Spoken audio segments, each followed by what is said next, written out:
A lot of this isn't going to make sense to you, and I'm sorry about that. I'm just going to start at the beginning, with the house.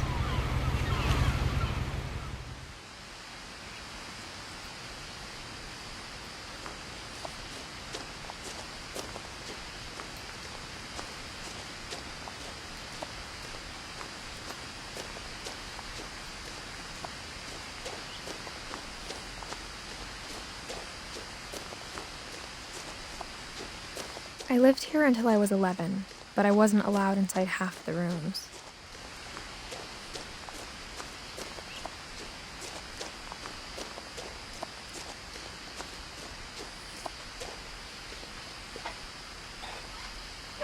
Inside the mailbox were bills from 7 years ago, marked urgent, open immediately.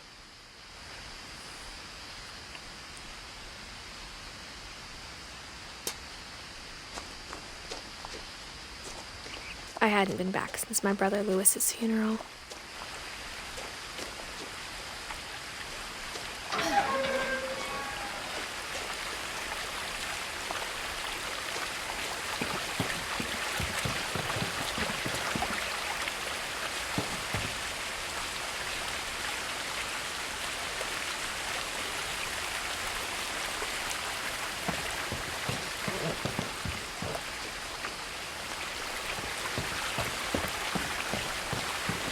In her will, my mother left me a key, but didn't tell me what it unlocked.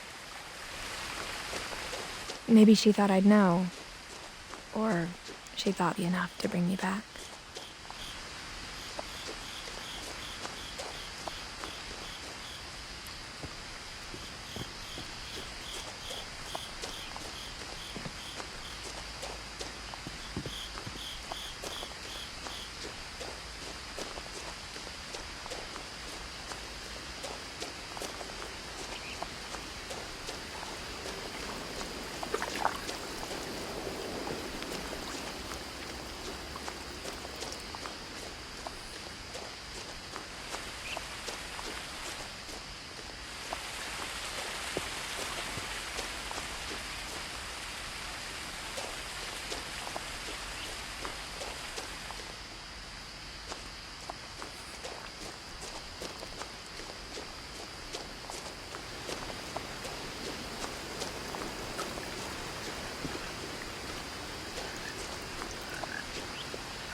The truth is, even after I inherited the house, I never thought I'd come back to it.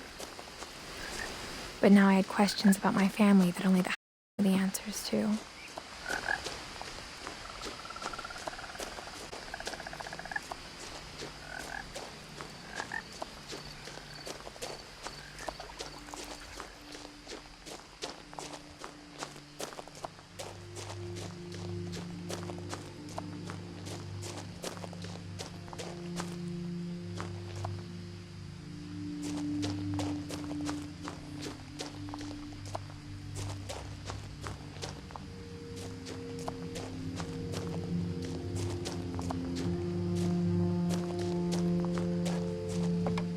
The woods around the house have always been uncomfortably silent, as if they're about to say something but never do.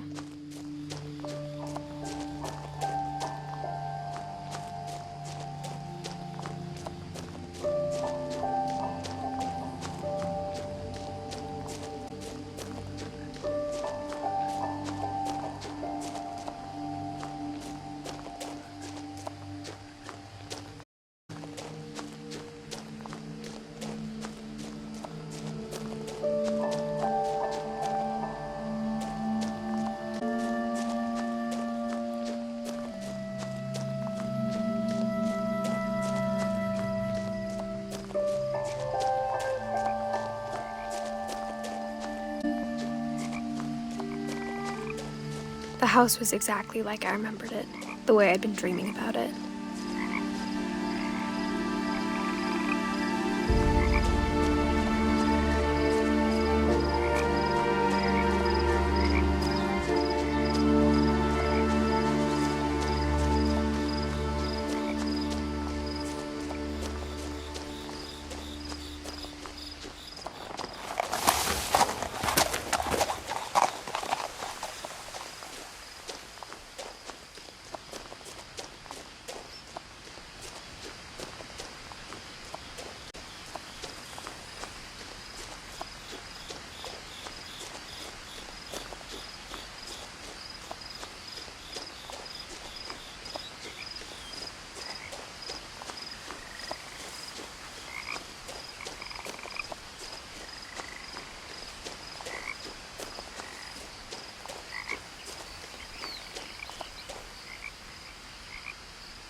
As a child, the house made me uncomfortable in a way I couldn't put into words.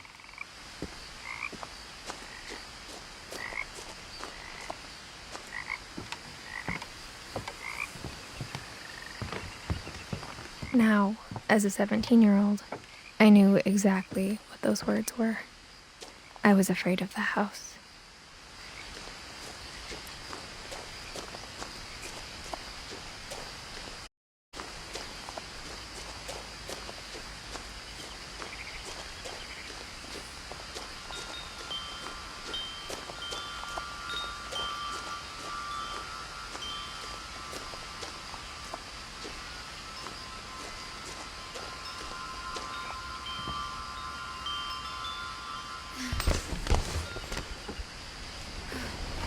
Crawling through the doggy door used to be a lot easier when I was 11.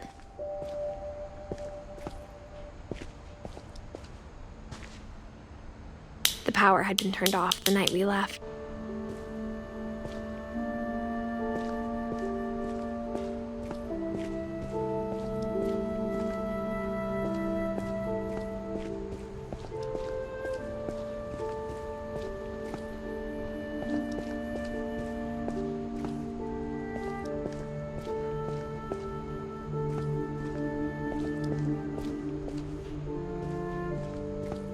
For the first time in years,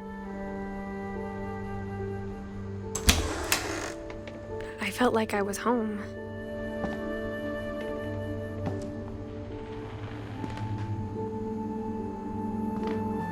But instead of a family, there were just memories of one.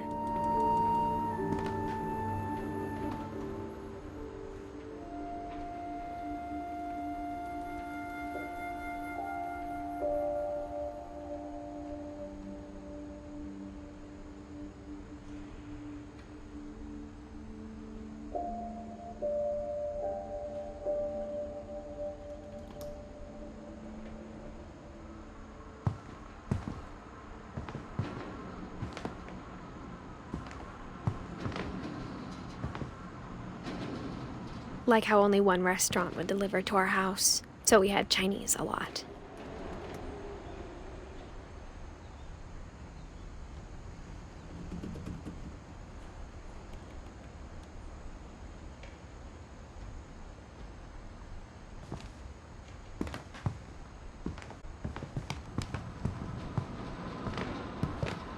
Or how after Louis started working at the cannery, we all got sick of eating salmon.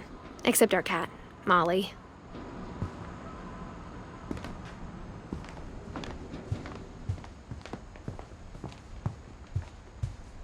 The table was still a wreck from the night we left.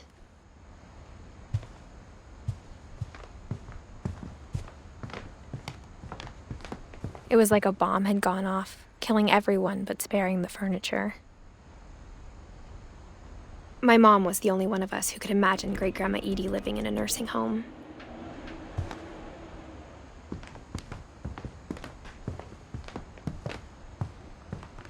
Nothing in the house looked abnormal. There was just too much of it, like a smile with too many teeth.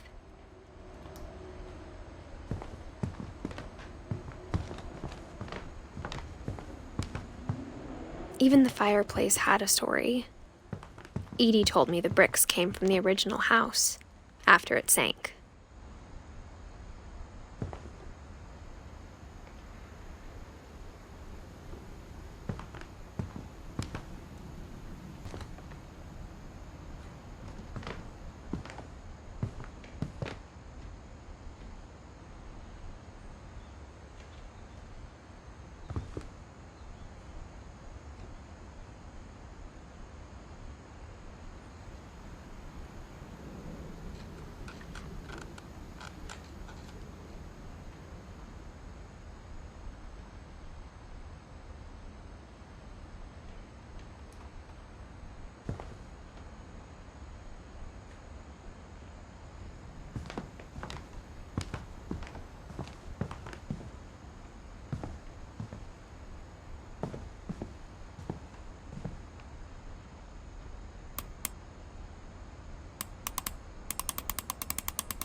Great-Grandpa Sven built a music box for Barbara, along with the rest of the house.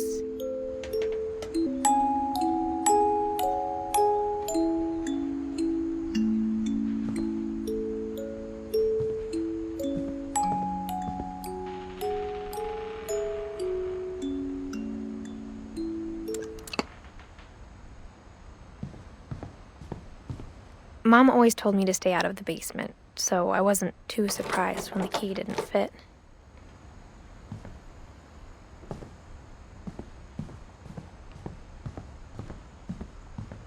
A lot of things got left behind in the whirlwind of that last night.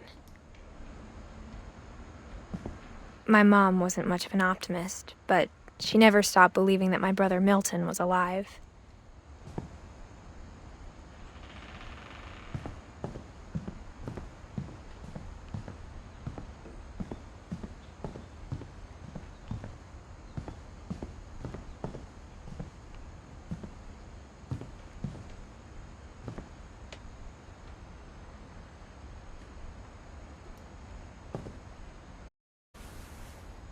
Edie told me once that every Finch who ever lived is buried somewhere in the library.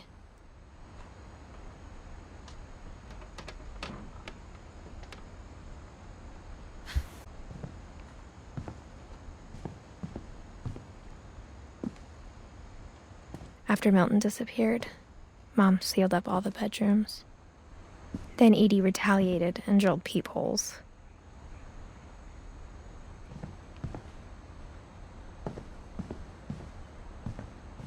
I spent a lot of time playing in Great Uncle Walter's room. I think my mom sometimes regretted not sealing it up.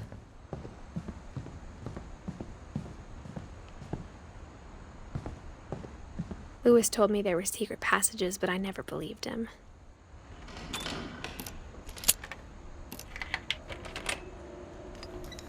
Turns out, my mom was really good at keeping secrets.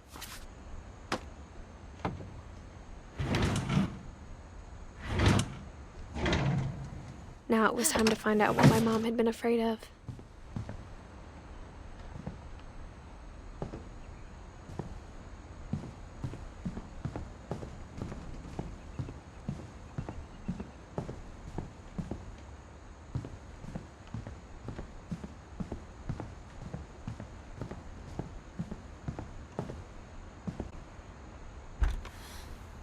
As a kid, I just assumed every house had peepholes and sealed rooms you weren't allowed inside of.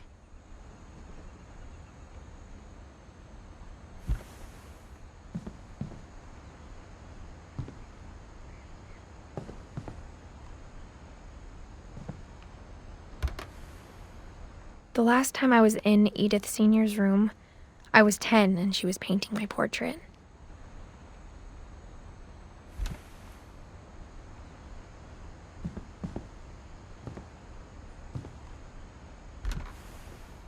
My Grandpa Sam spent 7 years sharing a room with his dead brother, Calvin.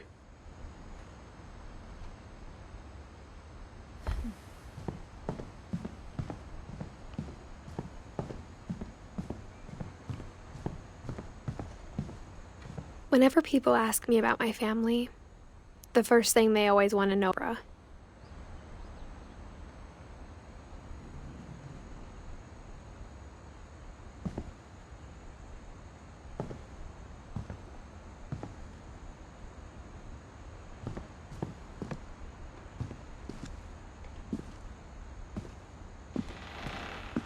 Mom must have locked the third floor stairs on the night we left.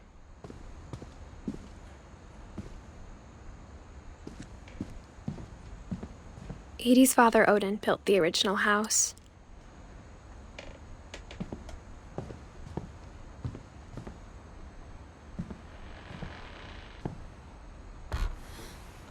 Barbara was a child star until America grew out of it.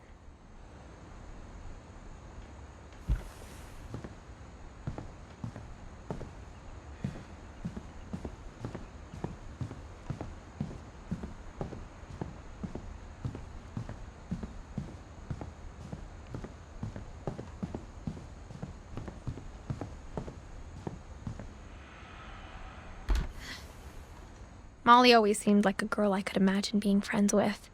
If she hadn't died in 1947.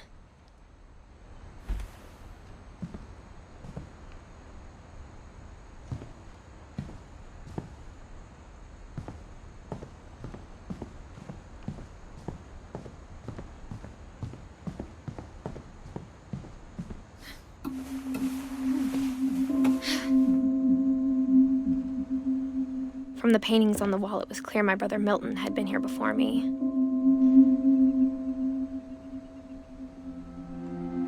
Reading this, maybe it sounds like I had a plan. Behind that door.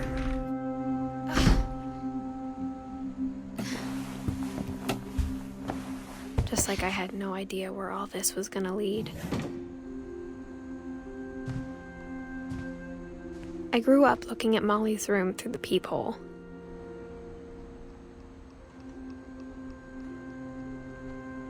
Molly's gerbil had a tiny bedroom with its own even tinier gerbil cage. Being inside for the first time, I felt like I'd stepped behind a painting.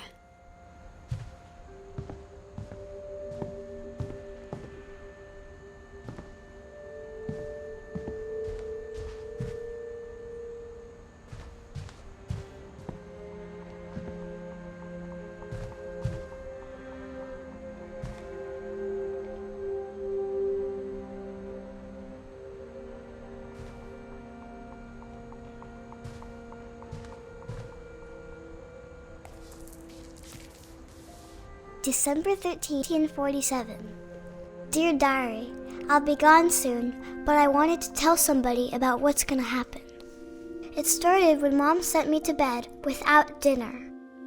I woke up and I was starving, so I looked around for something to eat. The gerbil food was dry, but I didn't mind it.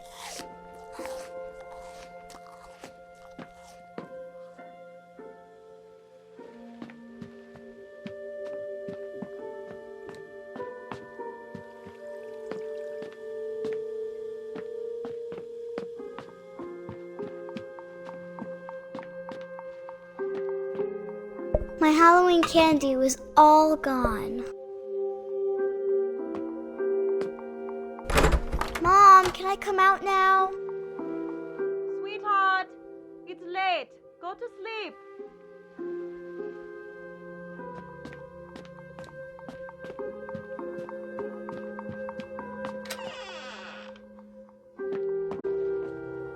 I kept eating and eating.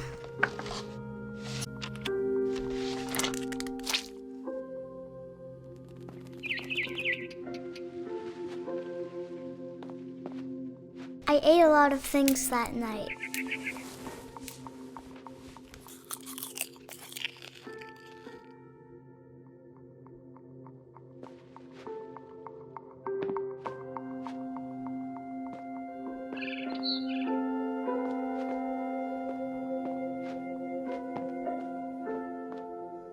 Then I heard chirping outside my window. It was a barn swallow going back to her nest. I reached out for her.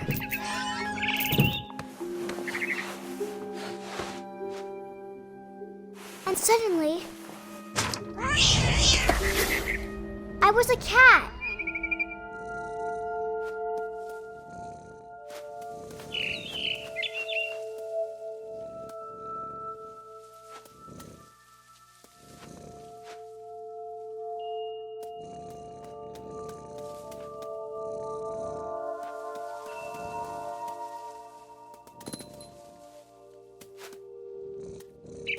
I tried to be quiet, but the bird was really scared.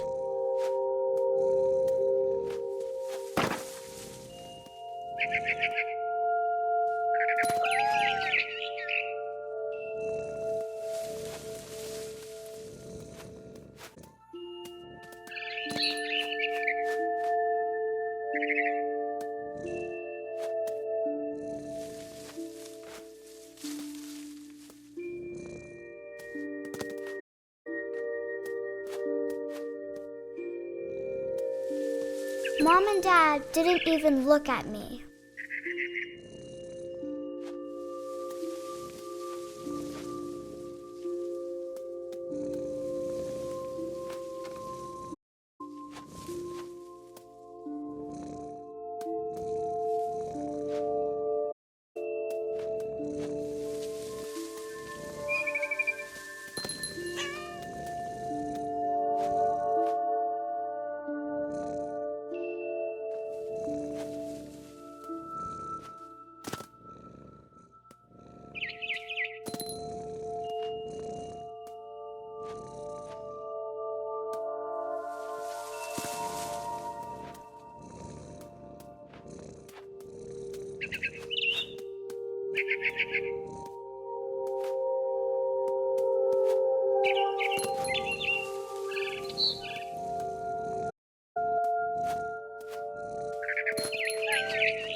I jumped and I almost got her.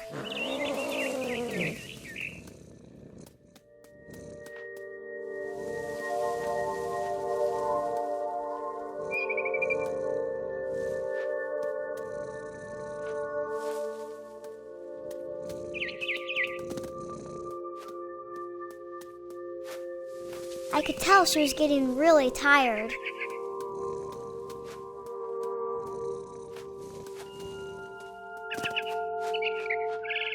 Now I was up in the big tree. I promised Dad I wouldn't climb it anymore. All I cared about was eating that mama bird.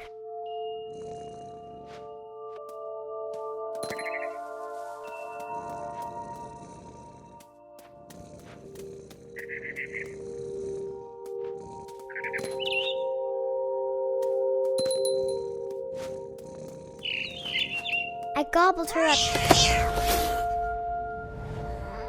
And suddenly, I was an owl.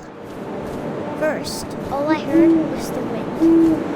Then I heard little teeth nibbling in the grass.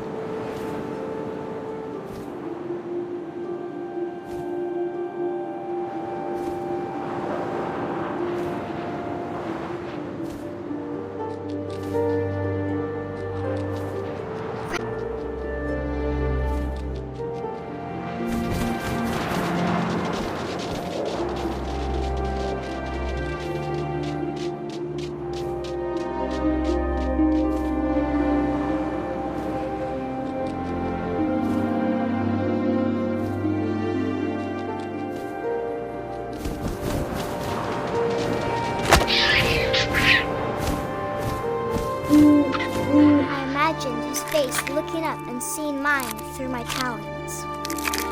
I swallowed him up, and I didn't chew one bit. Then I flew off to find something bigger.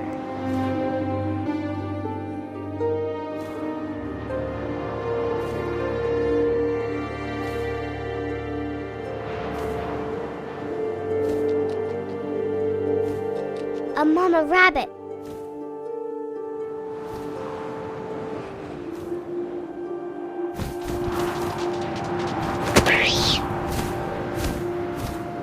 She was almost too big to carry.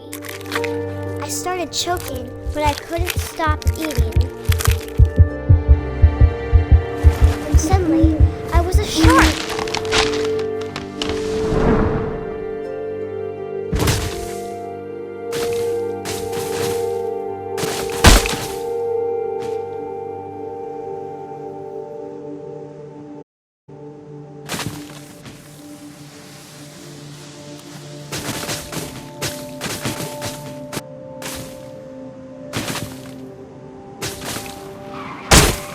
I rolled off the cliff and into the ocean.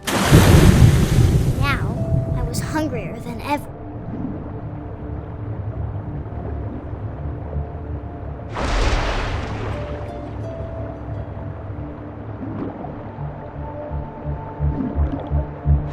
I wanted fat, juicy seals.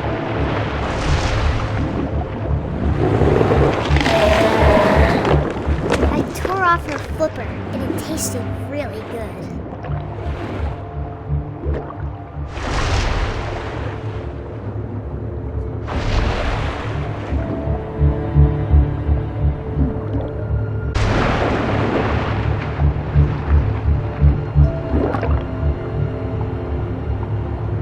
I grabbed on tight.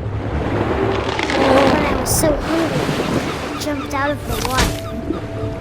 When I opened my eyes, everything had changed.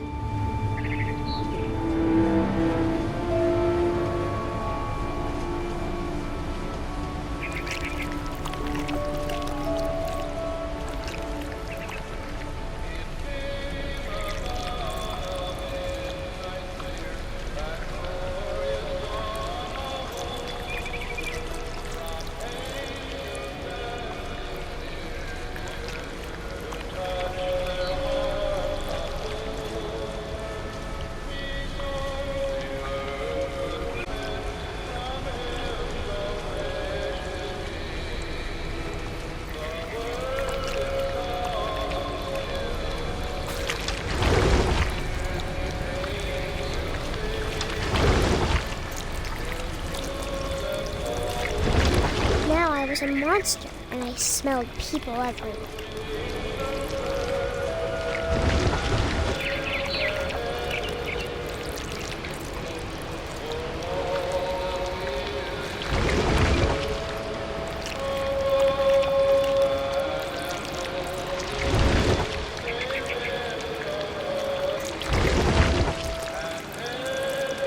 I was big, but I moved real quiet.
I wanted to stop, but also I didn't.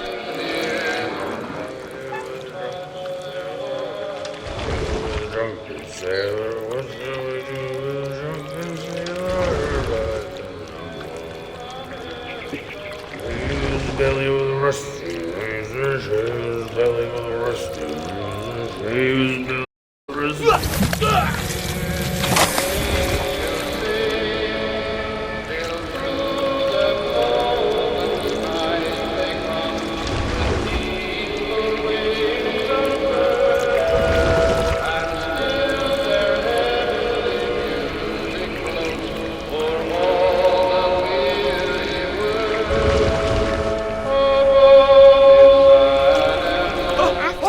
Passenger, I was still hungry, and to cross the water I smelled something new, something I had to have, so I swam towards it.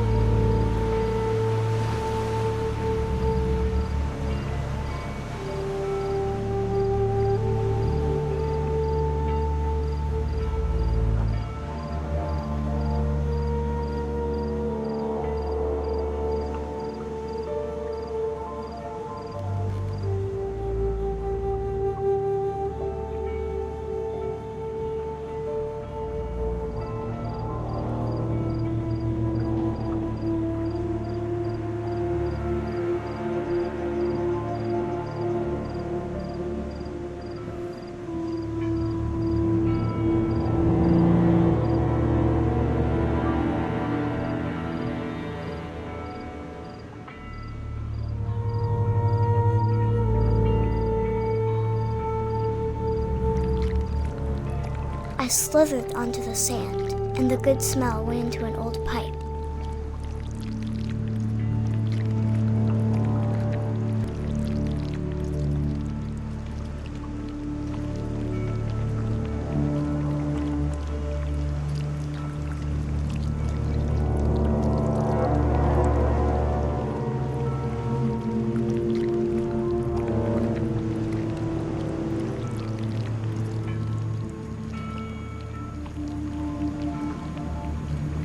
I got closer and closer.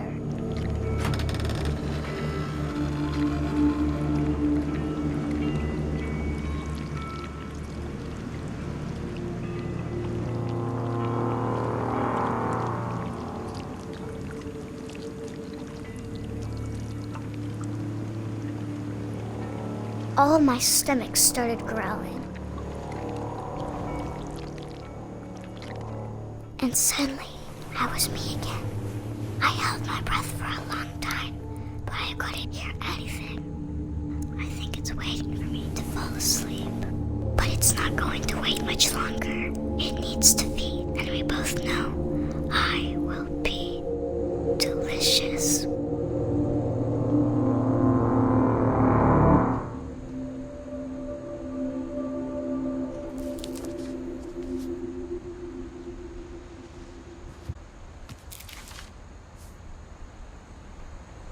I'm not sure if I believed. I'm sure Edie would have.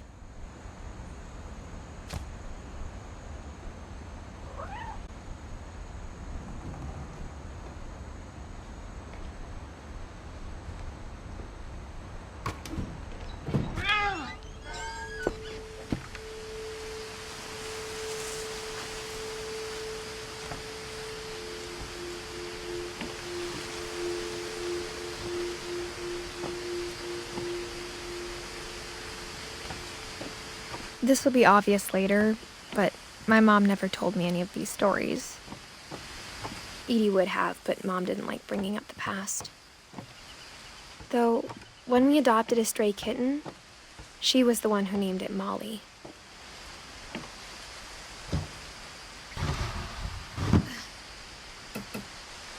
A lot of time in Great-Grandma Edie's room.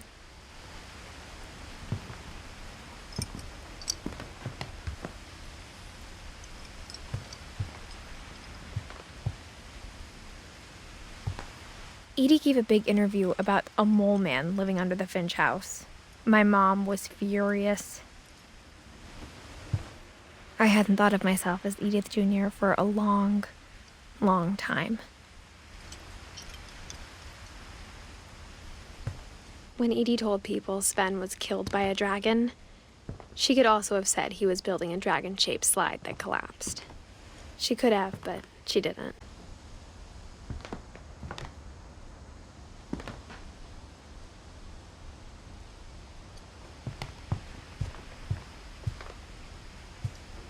Louis died a week before we left, but Edie had already started to memorialize him.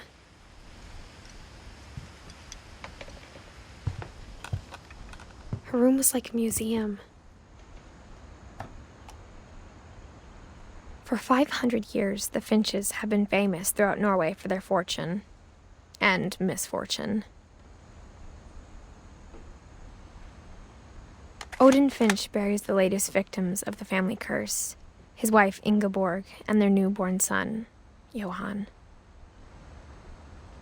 On January 7th, 1937, he set sail with his family and his house, hoping to leave the curse behind. But 40-foot waves off the coast of Washington send the house and Odin to the bottom of the sea. Odin's daughter Edie, with husband Sven and baby Molly, step ashore on their new home, Orcas Island. Odin Finch is the first to be buried in the new family cemetery. His daughter Edie is already dreaming of a new Finch house.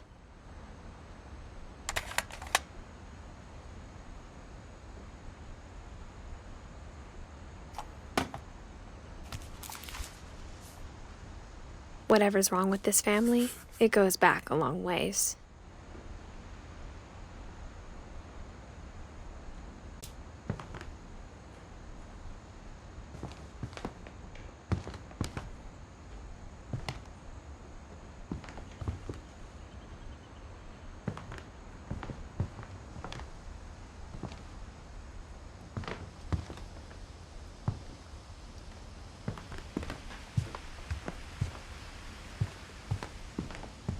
Even in her 90s, sometimes Edie seemed a lot younger than my mother.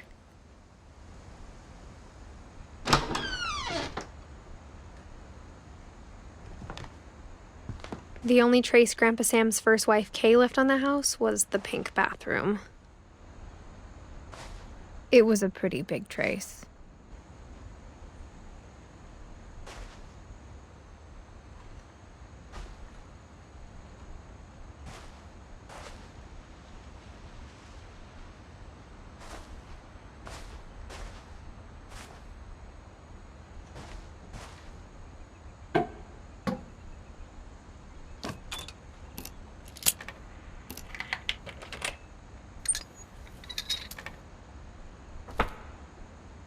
There's a secret in this bathroom. It's in the last place you would look. It isn't in the cupboard. It's hidden in this book.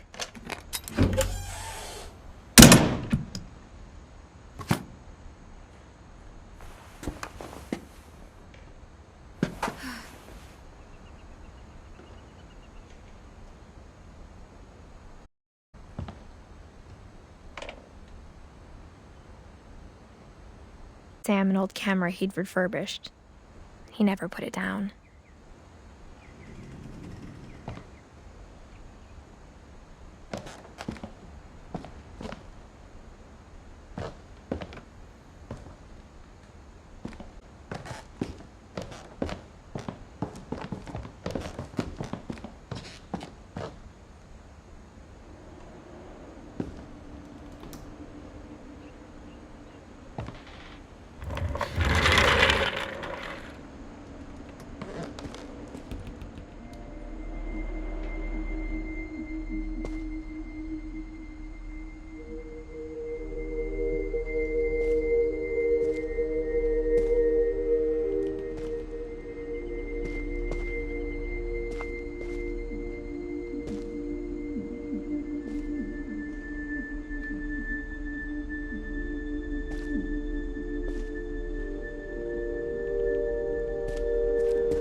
I knew Grandpa Sam had a twin, and that he never talked about him.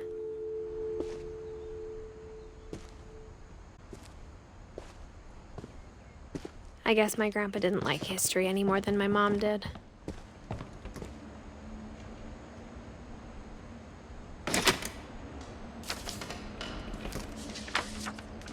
How I Want to Remember My Brother by Sam Finch. The thing I remember is that when he made up his mind, that was it.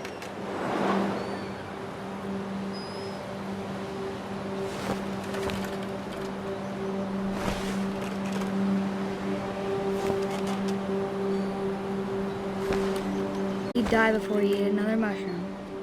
And he did.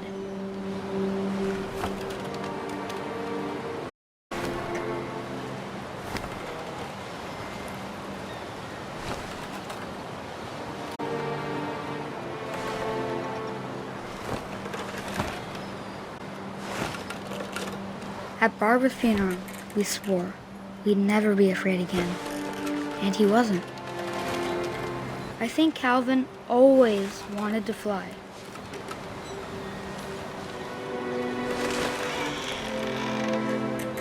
Sam! Calvin! Dinner's ready! Coming! But that day, he finally made up his mind to do it. I told him going around was impossible. Maybe if I hadn't said that. Calvin, I'm not gonna tell you again. Maybe if the wind hadn't picked up. Then maybe he'd still be here. But I doubt it. I think he'd already made up his mind. That's what I want to remember about my brother.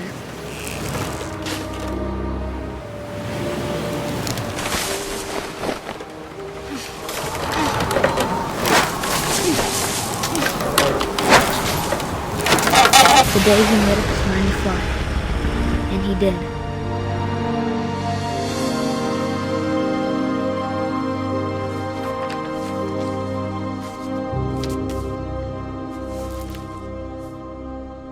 Calvin's story felt strangely familiar. When I was younger, I remember trying to do the exact same thing.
After the funeral, Edie roped off Calvin's half of the room.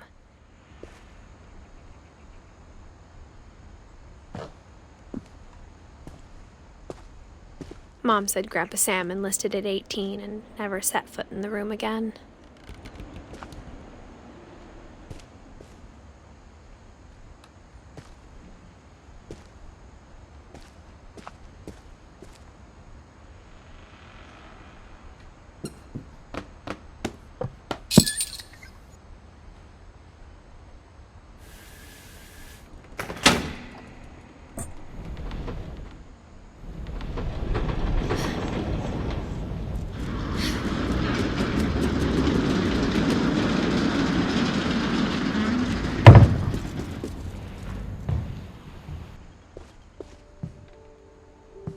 The passages were a pretty tight fit. They'd obviously been built for smaller hands and bellies.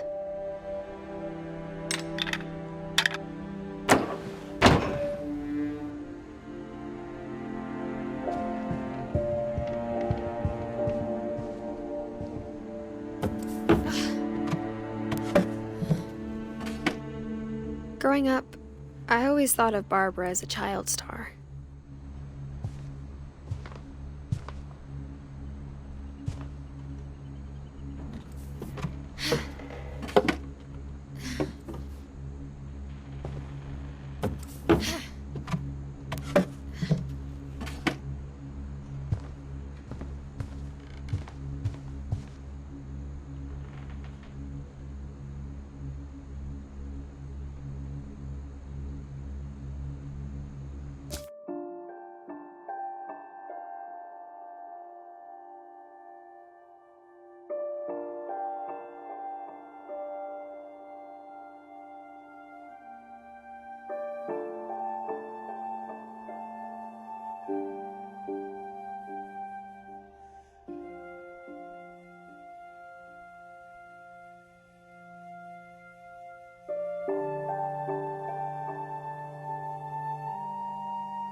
I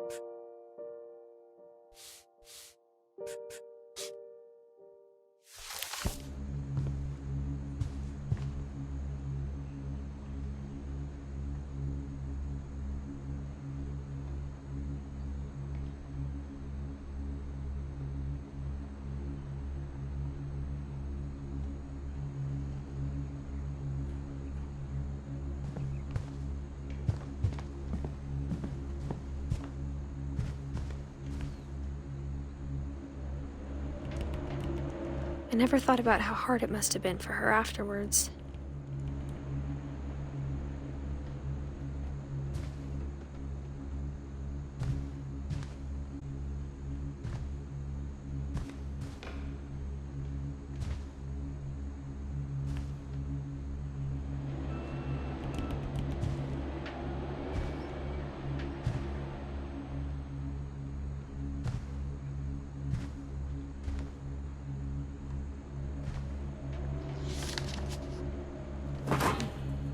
Of all the stories people wrote about Barbara's death, I'm surprised Edie saved this one.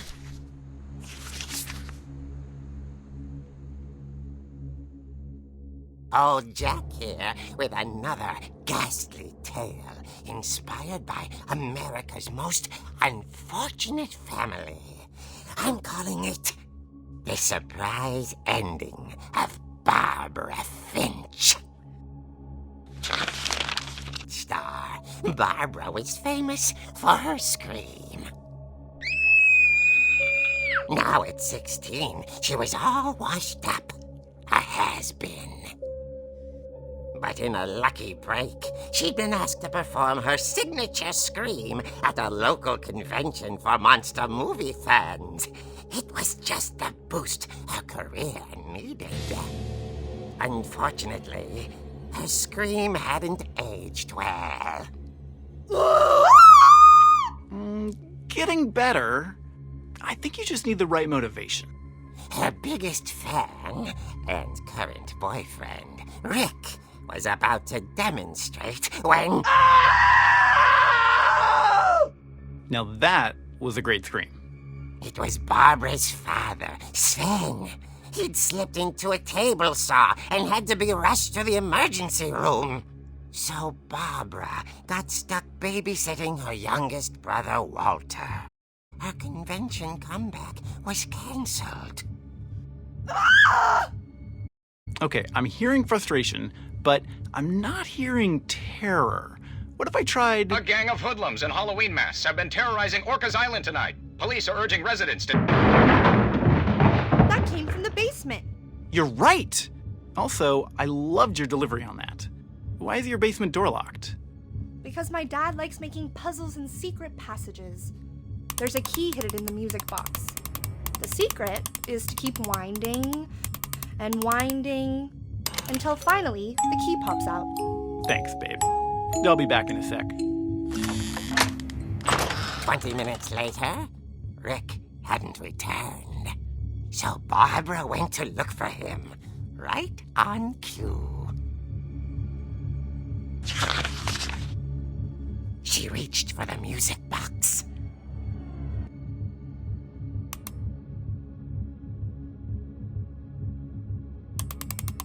And as she wound the key, she listened for Rick, but the house was silent.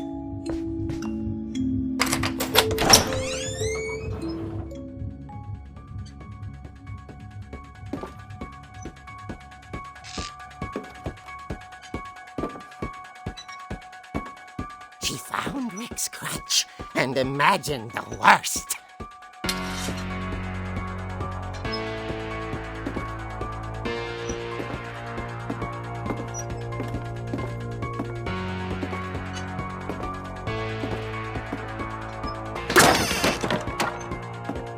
The gang's leader is the infamous Hookman Killer, Dr. Carl Hamill, who impaled and then ate his family 10 years ago tonight.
she saw what kind of monsters they were, and she realized what was about to happen. She was going to be famous. And with her final breath, Barbara Finch gave the performance of her life.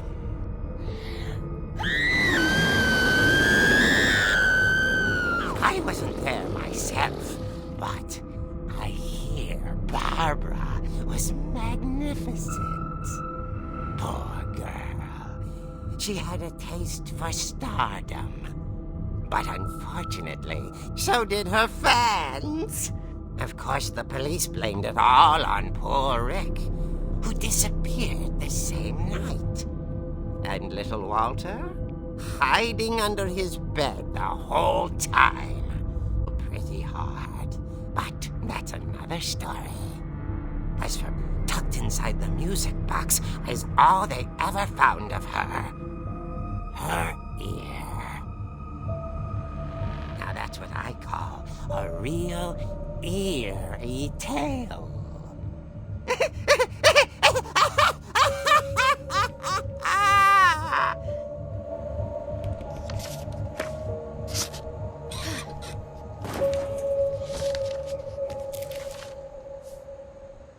Edie told me all Barbara wanted was to be remembered.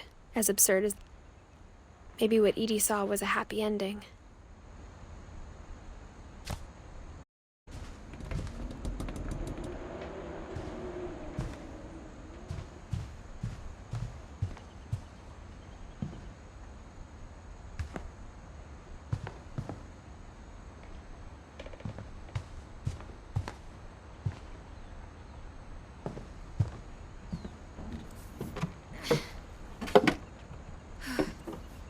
I guess now I know why Mom didn't like me playing with the music box.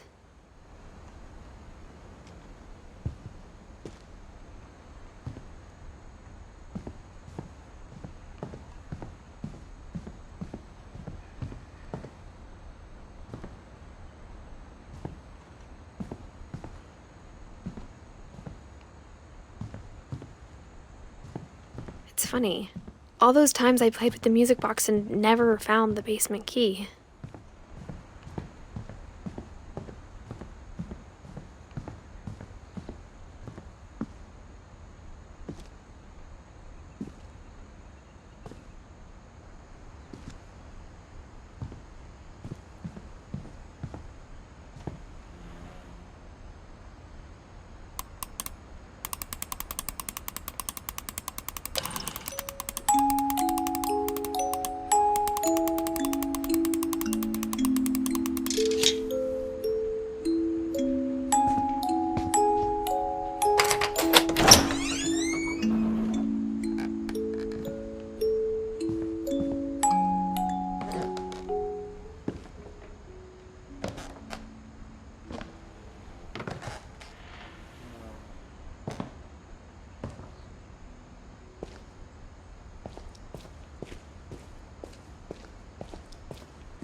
Mom said the basement was off limits, unless I wanted another tetanus shot.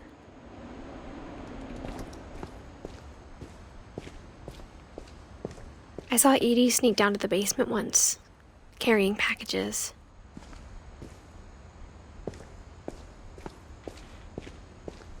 I thought maybe she was hiding presents.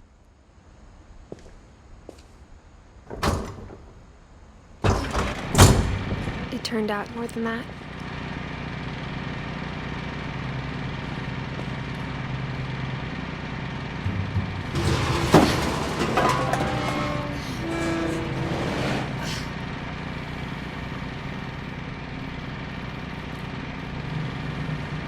I remember asking Mom once about where Walter had gone. She said after Barbara died, he got as far away as he could. If there's a pattern in all these stories, I think it's that none of us has gotten very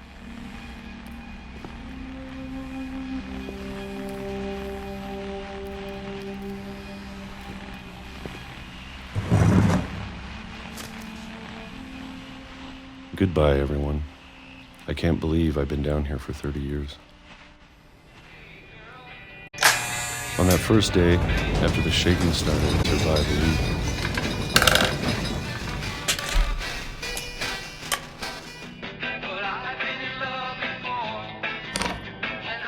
But after a few days, I settled into a routine.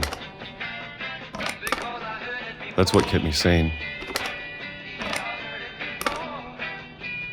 Having a schedule, living for today. I always expected to be dead tomorrow. But if you wait long enough, you're used to anything.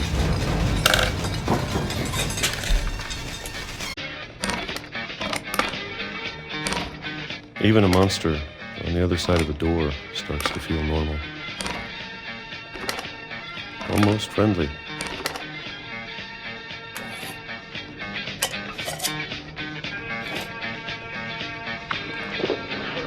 And then one day, everything just stopped. Whatever that thing was, it was gone. Maybe it got tired of waiting. Or maybe I just got tired of being afraid.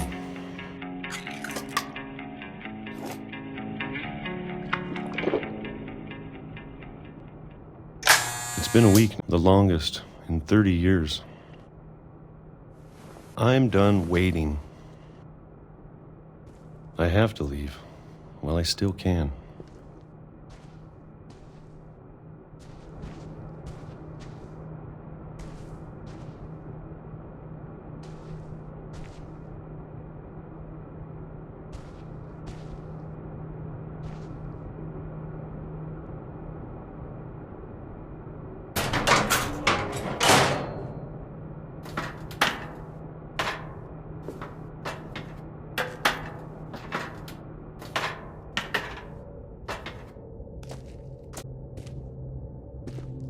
I know it's out there, somewhere. Whatever killed Barbara and Molly and Calvin.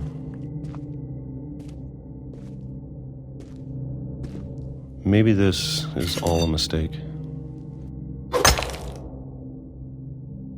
But I need to stop living.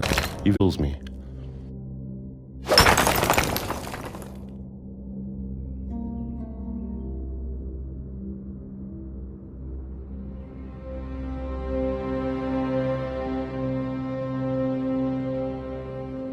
Whatever's out there, I want you to know I'm ready for it. I'm going to appreciate all of it, especially the food. I don't mind if I only have a year left, or a month, or a single week. I'd be happy with one new day. I can already imagine the sun on my face.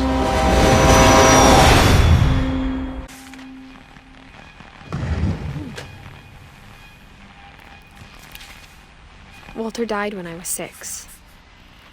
I can't believe my mom never told me he was down here.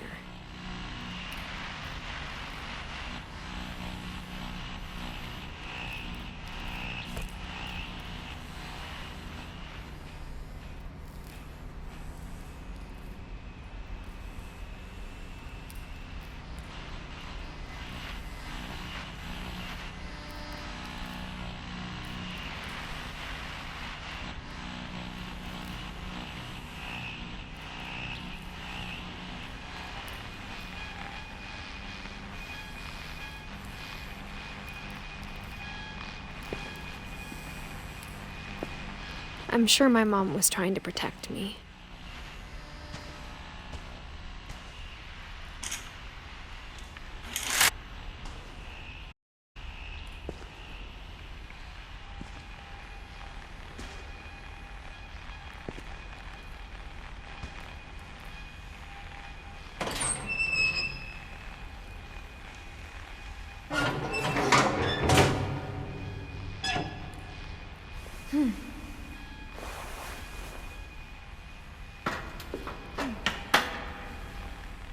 Maybe she was afraid of Walter.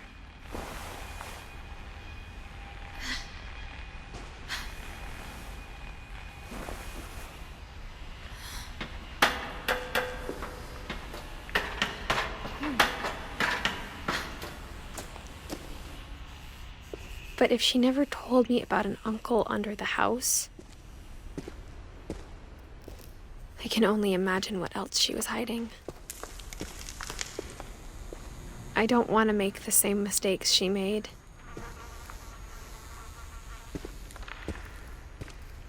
Trying to bury something that's still alive.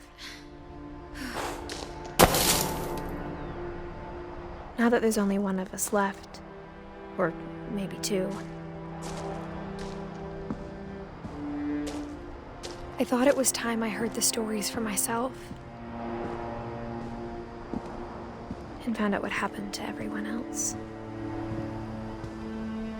But now I'm worried the stories themselves might be the problem. Maybe we believed so much in a family curse, we made it real.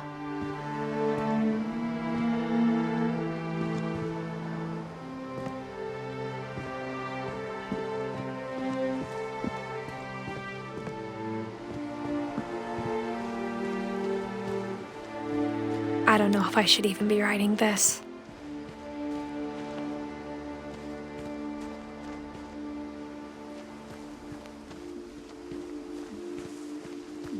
Maybe it'd be better if all this just died with me.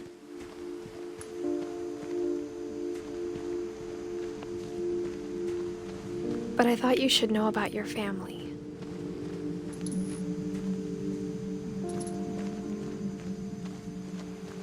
And the history you're a part of.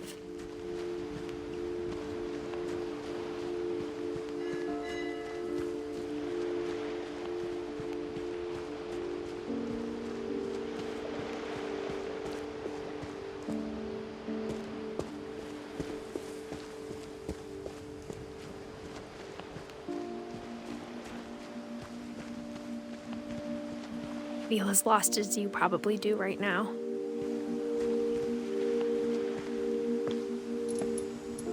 I think the people in these stories believed them, for what that's worth.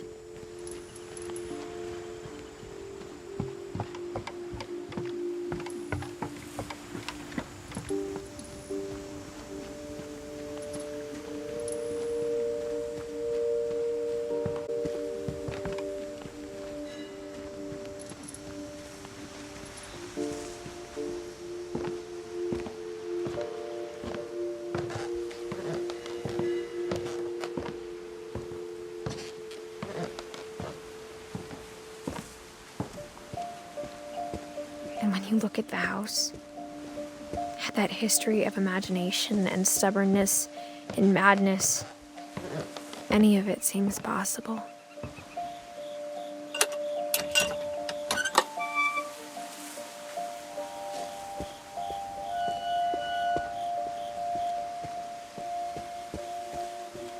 I think we've been surrounded by death for so long, we've just gotten used to it.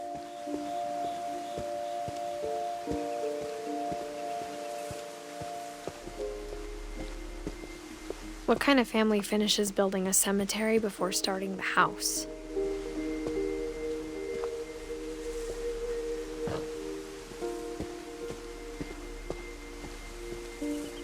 It's embarrassing for me to admit this, but the pet cemetery made me more uncomfortable than the human one. 3 were mine, and 2 had been my fault.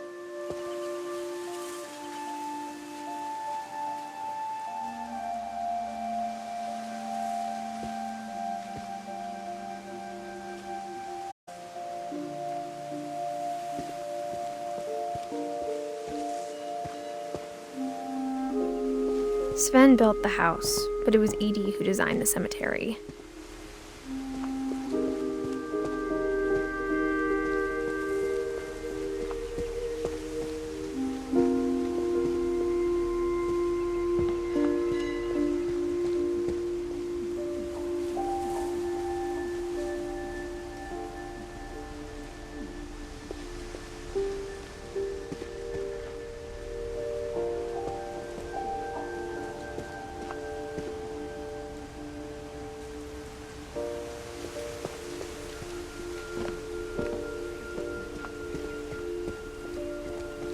I'm sure Odin's monument had been Edie's idea. My mom was always trying to move on, but for Edie, the past never went away.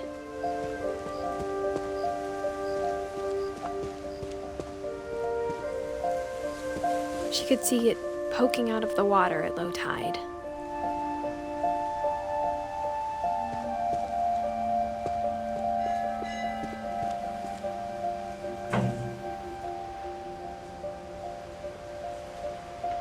Edie said she dreamed about the old house every night.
Edie's side was always easier for me to understand.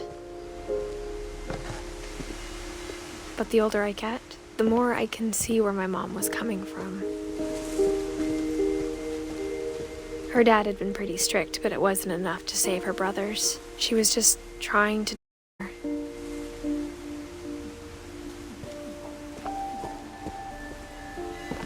She lost 2 of her brothers, just like I did. I get why she tried so hard to protect us. We never found Milton's body, so my mom insisted we were putting up a monument, not a tombstone.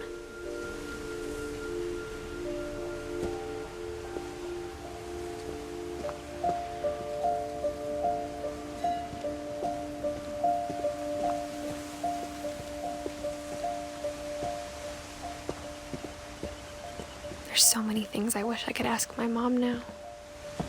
Part of me thinks this is what she wanted all along.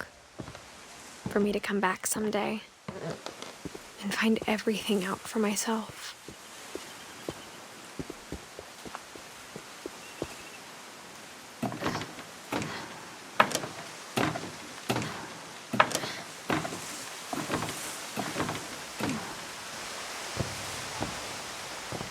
But looking back on it now, if she told me there was going to be so much climbing, I never would have come when I was 22 weeks pregnant.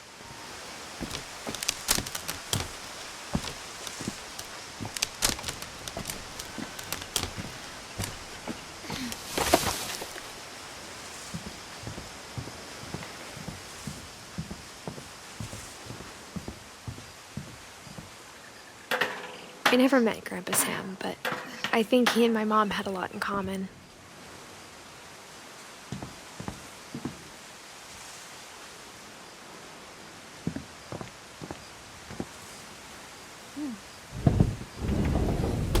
They were both pretty intense.